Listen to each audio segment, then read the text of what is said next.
It was a sound that could only be described as wrong, like nails dragging across glass, but deeper, more primal. Somewhere in the distance, it echoed through an otherwise silent night, piercing through the thick canopy of trees and reaching deep into the heart of fear.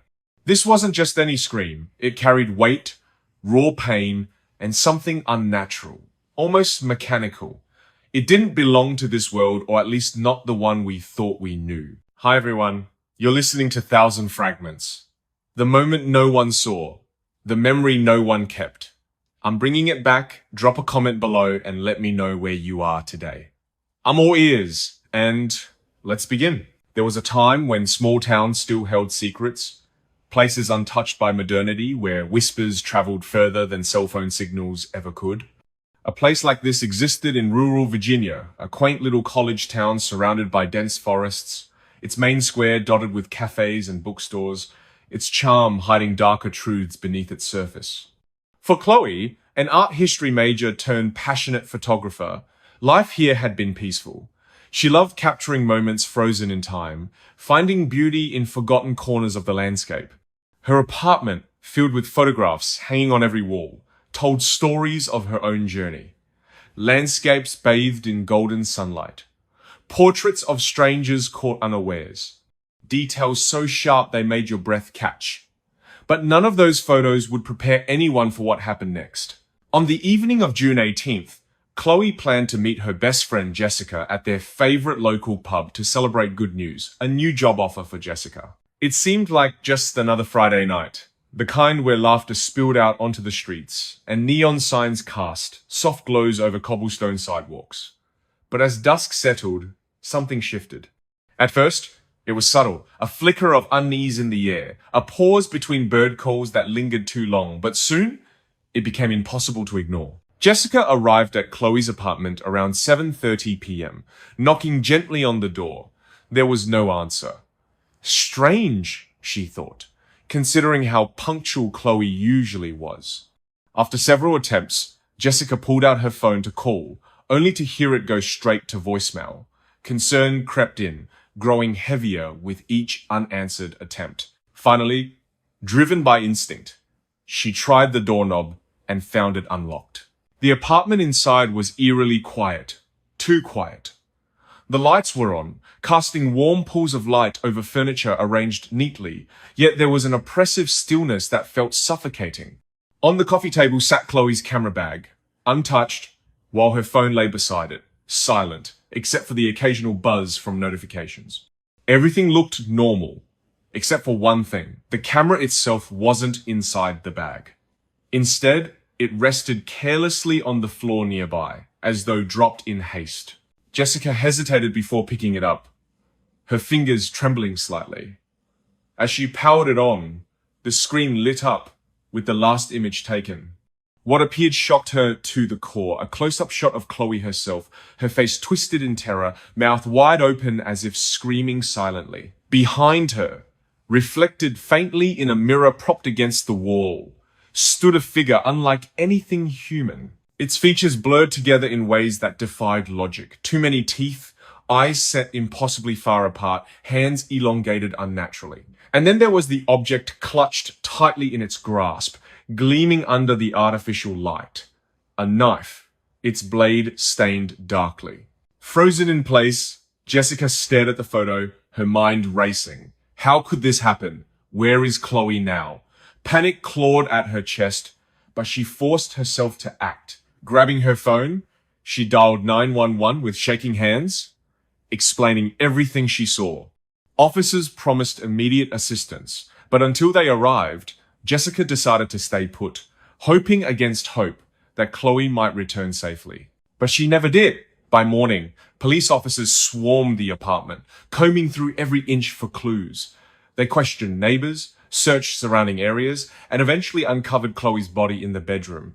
The scene was brutal, signs of struggle everywhere, overturned furniture, shattered glass. But what haunted investigators most was the absence of clear motive or perpetrator.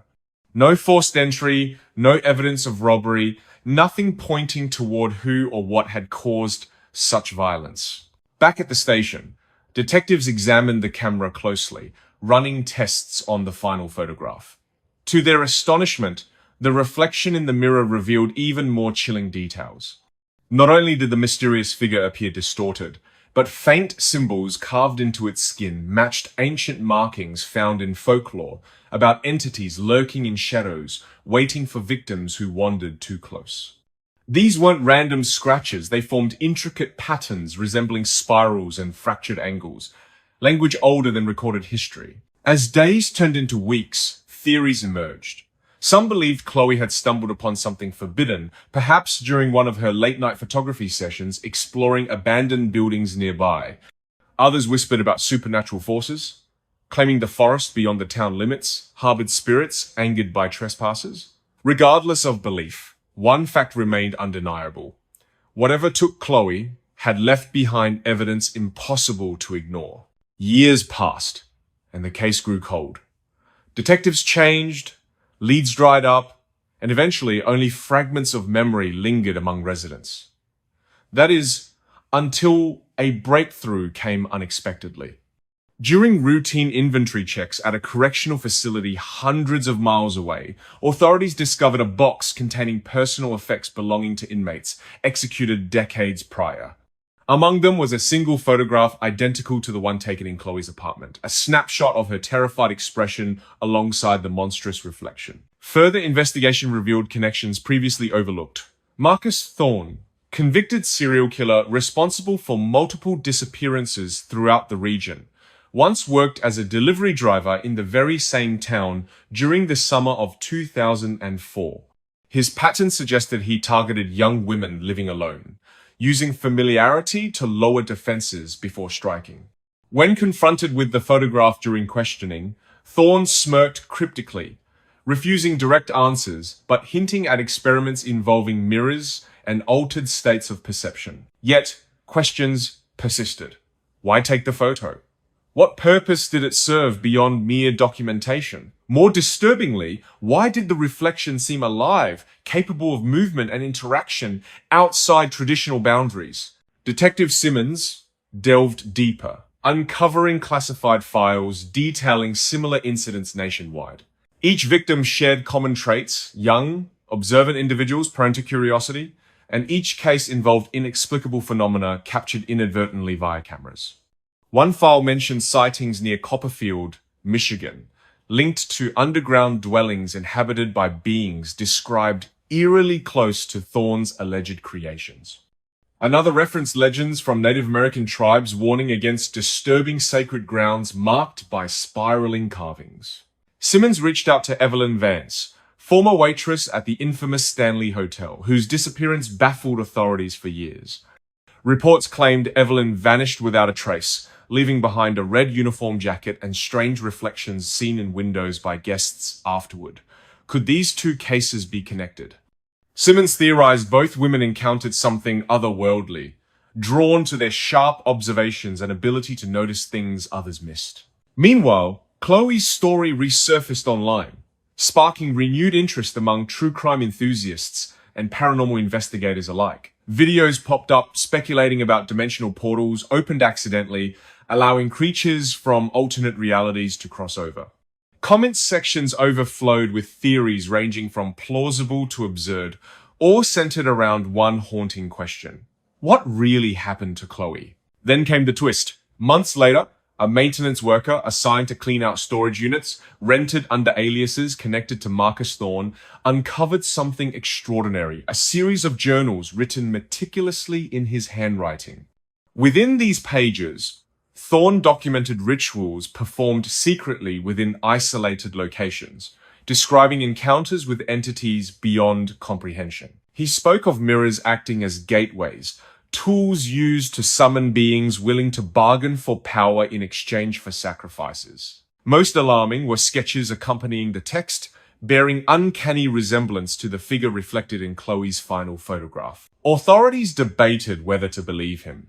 Was this confession genuine, or simply the ravings of a disturbed mind desperate to manipulate public opinion? Forensic analysis provided partial clarity. Ink samples matched known writings from Thorne's youth, predating his criminal career.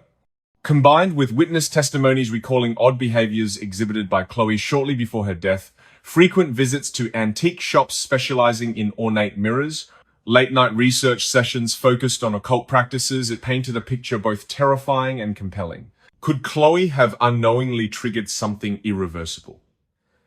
Had she become ensnared in a web spun by forces far greater than herself? When Detective Simmons returned home that night, he couldn't shake the feeling of being watched. Shadows danced erratically outside his window, shapes shifting subtly whenever he glanced away. Exhaustion hit hard, pulling him towards sleep despite lingering unease. Before turning off the light, he checked his desk drawer, ensuring the folder containing Chloe's case remained secure. Yet, upon closing it, a faint click resonated softly, not from the drawer, but somewhere closer. Startled, Simmons froze, listening intently. Nothing followed immediately, but slowly, deliberately, footsteps began echoing through his apartment. Heavy boots thudded rhythmically, moving closer with each passing second. Gripping his flashlight tightly, Simmons swung open the drawer again, retrieving the folder. Inside, resting atop Chloe's photograph, lay a fresh print, a handprint pressed firmly into paper, its outline unmistakably matching the grotesque reflection from the original image. Heart pounding wildly, Simmons realized the truth. Whatever took Chloe hadn't stopped there. It was still watching, still learning, still searching for its next target. And that was another story, lost in time. But stay with me, because there's still more waiting in the shadows. What do you think happened to Chloe? Let me know in the comments. And until next time, stay safe out there.